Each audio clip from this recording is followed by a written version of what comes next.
আমার এক ফ্রেন্ড আমাকে দেখে বলেছিল আমার হাজব্যান্ডের মন নাকি মহারাজার মতো। তাকে আমি জিজ্ঞেস করলাম, তুমি তো আমার হাজব্যান্ডকে দেখোনি, তাহলে কিভাবে বুঝলে আমার হাজব্যান্ডের মন মহারাজাদের মতো?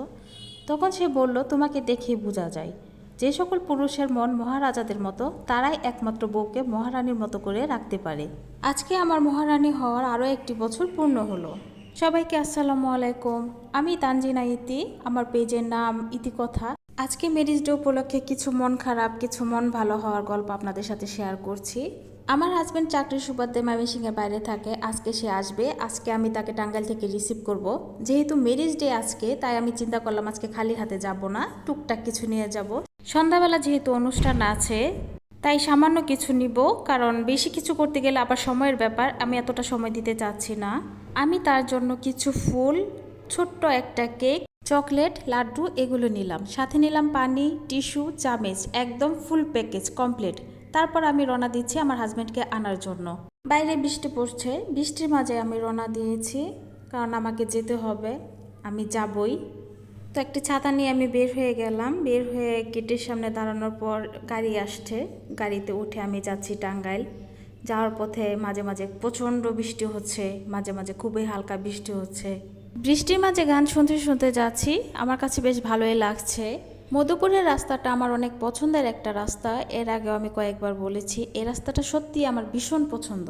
আমি টাঙ্গাইল পৌঁছানোর আগে আমার হাজব্যান্ড সেখানে ওয়েট করছিল, তো আমি যাওয়ার পর সে সাথে সাথে গাড়িতে উঠলো। আমরা সময় নষ্ট করিনি, কারণ বিকালে যেহেতু পার্টি আছে, তো আমরা ময়মনসিংহের উদ্দেশ্যে আবারও রওনা দিলাম।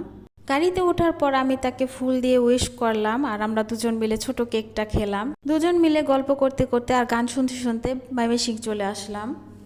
সন্ধ্যার আয়োজনটা ছিল খুবই ছোট পরিসরে, ফ্যামিলির বাইরে তেমন কাউকে দাওয়াত দেওয়া হয়নি।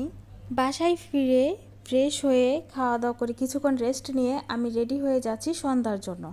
আমি যদি শাড়ি পরি, আমাকে অবশ্যই কোনো না কোনো ফুল পরতে হবে। আমি ফুল কেনার জন্য চলে আসছি গাঙ্গিনা পার। এখান থেকে আমি ফুল কিনছি খোঁপায় পরার জন্য। আমি এর আগে বলেছি, এখনও বলছি, আমার প্রচুর এনার্জি, আমি একদিনে অনেক কিছু করতে পারি। বাসায় এসে চলছে সাজুগুজুর পালা। সাজগুজ করার পর মনটা ভীষণ খারাপ হয়ে গেল, কারণ বাইরে আবারও বৃষ্টি শুরু হয়েছে। আমরা চেয়েছিলাম সাজগুজ করে কিছু ছবি তুলবো, তারপর রেস্টুরেন্টে গিয়ে খাওয়া দাওয়া করব, কেক কাটবো, কিন্তু বৃষ্টির জন্য আর তা হলো না। তারপর আমরা ছাদে গিয়ে কিছু ছবি তুললাম, ঘরে বসে আড্ডা দিলাম, এভাবে টাইম পাস করলাম। তারপর বৃষ্টি কমলে আমরা চলে গেলাম রেস্টুরেন্টে। রেস্টুরেন্টে সবাই একসাথে খাওয়া দাওয়া, হাসি আড্ডা, আনন্দ চললো। তারপর কেক কাটা হলো, সবাই মিলে আনন্দ হইচই করে কেক খাওয়া হলো। এই ভদ্রলোককে দেখে মনে হচ্ছে খাওয়াটা মনে হয় বেশ ভালোই হয়েছে, তৃপ্তি সহকারে খেয়েছে উনি।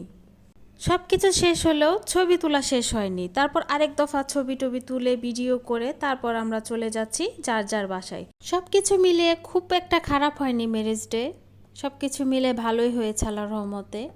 সবাই আমাদের জন্য দোয়া করবেন। সবাইকে আল্লাহ হাফেজ, টাটা।